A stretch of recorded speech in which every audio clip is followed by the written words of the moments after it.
All right. Hello, everybody. My name is Chris Lang. This is my pitch for BA 513, Information Technology and Data Analytics for Western Kentucky University. The pitch topic I'd like to discuss with you today has to do with the coronavirus and its relationship to the National Football League. Now, the NFL has not determined all the specific guidelines for returning to games of the other major sports in the United States, the NHL, the NBA, and Major League Baseball. They have all come back to play, but none of them have fans in the stands. In fact, some of them actually have funny cardboard cutouts sitting in their seats. What I have usually been a huge football fan ever since I remember growing up. I even as a hobby right now, I write for a fantasy football website called thefantasyauthority.com. So I'm constantly digging into data of players, of their history, of their college numbers. So this is obviously something that definitely piqued my interest. And when I knew that we had to do a project like this, I thought, I wonder if there's a way I can incorporate that stuff. So this week, big news out of the NFL was Jerry Jones, who's the owner of the Dallas Cowboys, publicly stated that all of the Cowboys' home games will be played with fans in the seats. So obviously there's a big risk factor associated with that. So what I was thinking about was if we could determine the risk factor for NFL cities, which could potentially be hosting games with fans in their stadiums in relation to the coronavirus. So one of the first things I did was to create a data set that houses the information of each NFL team. And this data set includes the team name, the county that the team resides in, and the state as well. Now, using the data that we were given from the Johns Hopkins data set and utilizing the Tableau workbook, I was able to blend and generate a visualization to see which states would be at a higher risk for coronavirus outbreak if those fans were allowed to attend games in person. Also recently in the news this week, and one of the other things that prompted me to think about this was the first so-called public super spreader event happened in the United States, the first time since March, which was when the coronavirus really took hold of this country. Every year in Sturgis, South Dakota, they have the biggest motorcycle rally in the entire world. Normally they have 500,000 fans. And enthusiasts this year, they said they only had about 250,000 people or so in attendance, but it was the largest gathering since the coronavirus hit. So they were calling it a super spreader event.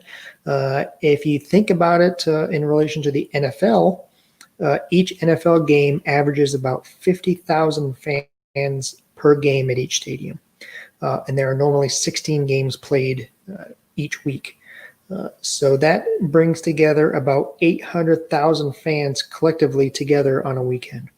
If you multiply that by a 16-week schedule, you're looking at 12.8 million people coming together over the span of 4 months. So obviously that's a lot of people, a lot of potential there for risk.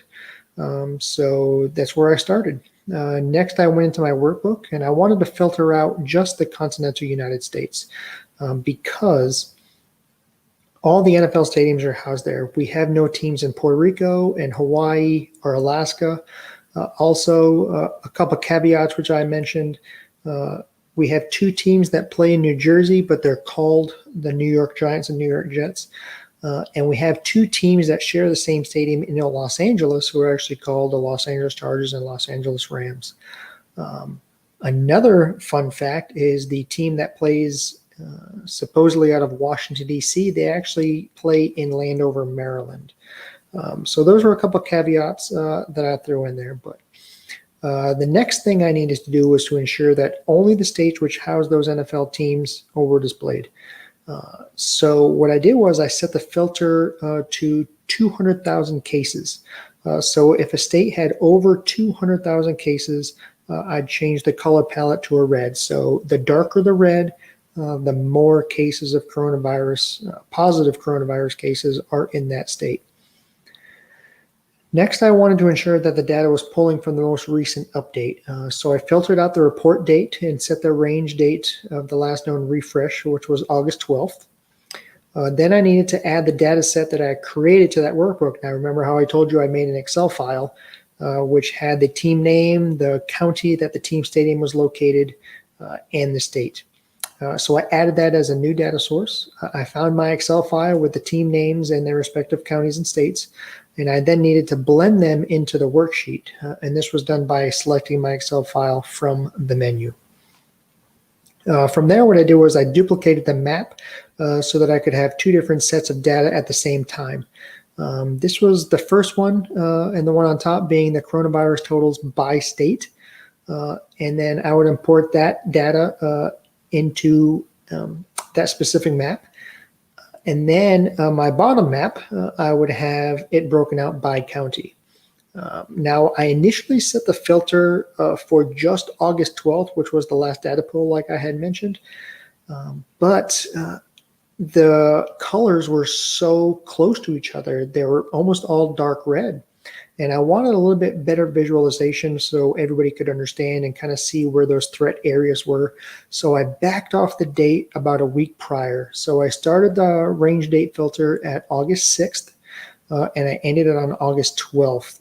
And this actually gave me a lot better visualization just to see those cases by county and state.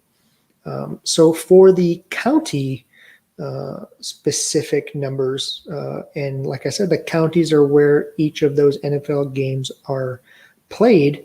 I chose a blue color, and also to mix up the change of the square looking shaped states, I made those counties circles or dots. So once again, I have it on the same range for the color palette. Even though this is a blue color palette, the darker the blue, the higher the number of cases of coronavirus there are. So once I had that all laid out, I had my two maps. What I needed to do was overlay them. So I went up onto the row, I selected one of the latitudes, and I performed what's called a dual axis overlay. And what that did was place the bottom map over the top map, and then it incorporated all that associated data. So now you could see the dark states in red and the dark counties in blue. And once again, those signify the high positive cases of coronavirus. I then created a dashboard on the Tableau menu, and from the left toolbar, I selected the workbook that I had been utilizing. I did have some difficulty kind of getting some of the containers where I wanted them and to populate the correct data, but after rearranging a lot of them and changing the fonts and making it more visually pleasing, and making sure everything was visible and adequate and accurate, I saved my workbook, and then I extrapolated that data. Now, the visualization is fully interactive, and it's now complete, but now I wanted to get to my answer. My initial question was, which cities were most at risk if they allowed fans to attend NFL games? I broke out on a table all of the team names, all by county, and then what I added was the positive county cases for coronavirus. And let me share my screen with you, and I will show you what those numbers were. All right, so you can see here the two Los Angeles teams have the highest number of positive cases, over 16,000. Coming in close third is Miami, Florida, 13,000 cases. The Dallas Cowboys, interesting enough, Mr. Jerry Jones, who said fans will be in the stadium, there's the fourth highest risk of getting coronavirus if you attend one of those Cowboys games. They have about 7,500 cases in the last week. And then rounding out the top five, Chicago, which is a port of entry for the United States, so I could see why that is so high, but they're at 4,600. So those are the top 5 places that have the highest positive cases of coronavirus since August 6th. So now if you scroll down to down here, you can see the 5 places that have the least amount of coronavirus cases, and that's New England and Massachusetts, the Green Bay Packers, who play in Wisconsin, the 2 New York, New Jersey teams, and then the upstate New York team. Interesting enough, though, New York was once the epicenter of this virus, and they've done such a great job shutting it down and leveling everything out. So they're now have some of the lowest positive counts in the country. So like I said, based off this data, and you can see right here, I was able to determine that the top 5 teams who would potentially have the highest probability or risk of contracting that coronavirus if you attend one of their games is in Los Angeles, Miami, Dallas, and Chicago. And if you really were hard up and wanted to go to a game, these 5 places are the places where you would have the lowest probability or lowest risk of contracting that virus per the capita and the population density of those areas. And that is New England, and they play in Massachusetts, Green Bay, New York, New Jersey, and in Buffalo. So what I'll show you now is the interactive screen here.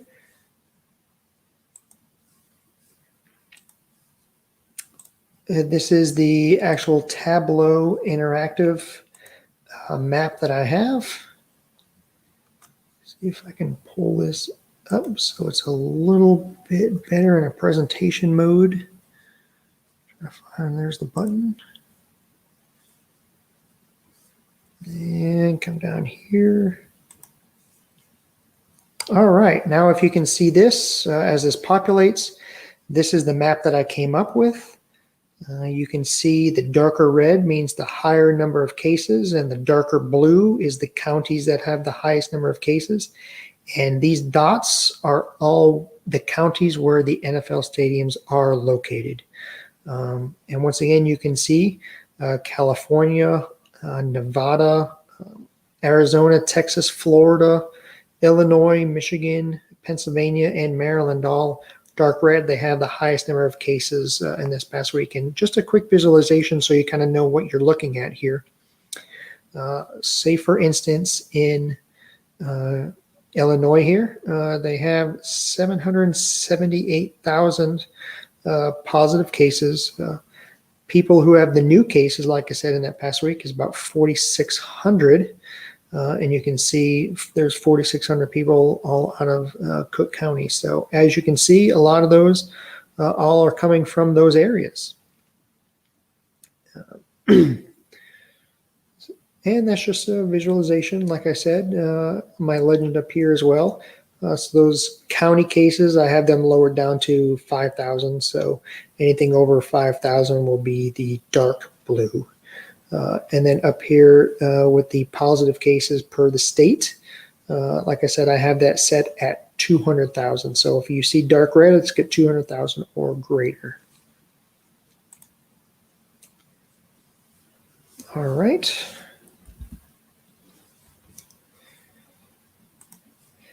So that is what I came up with. Like I said, it was a very interesting project for me to utilize, and one that I'm very proud to be able to provide to the public.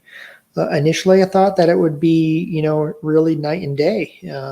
But when you get down to the data, you can see that it's not as evident, the answers. The evolution of my thought process was that the county with the highest positive cases would be most at risk. But as I started plugging in the data, I saw that many of those places had nearly the same numbers. So I expanded my numbers to a week's worth of data, and the picture became a lot more clear for me. One other interesting fact that I found, and I see this a lot on the news, is that if there's an outbreak, then the entire state is affected, when really that's not the case. And you saw it in California. For instance, the state as a whole has reported over 1.5 million cases of coronavirus. But when you break it down in those individual counties, Santa Clara County, where the San Francisco 49ers play, in Northern California, they only had 1,900 new cases, where Los Angeles County had over 16,000 new cases. Now, obviously, there's a huge population gap there, only 800,000 people in Northern California and San Francisco.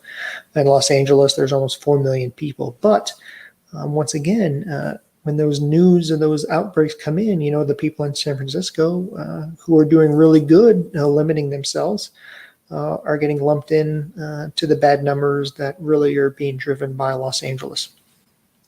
So the NFL season is slated to start in less than a month, September 10th.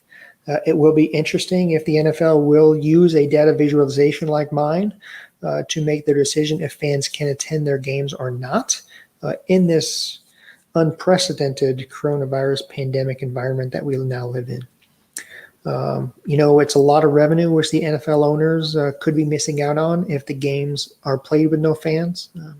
That's because no one will be in the parking lots, paying $20 for a parking spot. Nobody's going to be buying tickets for the games, buying concessions or souvenirs. So, honestly, the closest stadium geographically to me is in Jackson, Missouri, where the Kansas City Chiefs play. And right now they are ranked the 8th safest. So I probably would attend a game if I was in that area, but of course that's only if I'm using the proper PPP. So once again, I appreciate you guys' time. I hope you enjoyed it, and best of luck to everyone. Hope you guys stay safe. Thanks.